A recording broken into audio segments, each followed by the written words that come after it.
Joshua Suherman dan Clarin Clay dikaruniai anak pertama laki-laki.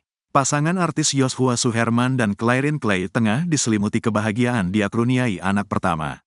Anak pertama Joshua Suherman dan Clarin Clay berjenis kelamin laki-laki. Istri Joshua Suherman, Clarin Clay sudah membeberkan nama anak pertama mereka yakni Elio B. Suherman.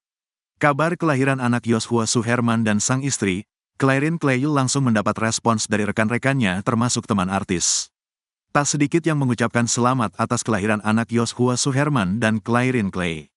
Diketahui Joshua membagikan kabar tersebut melalui unggahan akun Instagram pribadinya, Senin, tanggal 22 Juli tahun 2024.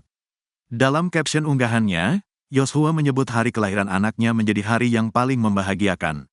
Uno de los días más felices, salah satu hari paling bahagia, tulis Joshua, dikutip dari Instagram @jojosuherman, Selasa, tanggal 23 Juli tahun 2024. Dari foto yang diunggah, tampak Jojo, sapaan akrab Joshua, sedang menemani Clarin saat di ruang operasi. Senyum bahagia terpancar dari wajah mantan penyanyi cilik tersebut. Unggahan Jojo tersebut lantar banjir ucapan selamat dari rekan artis seperti Gading Martin, Eros Chandra, hingga Tina Toon.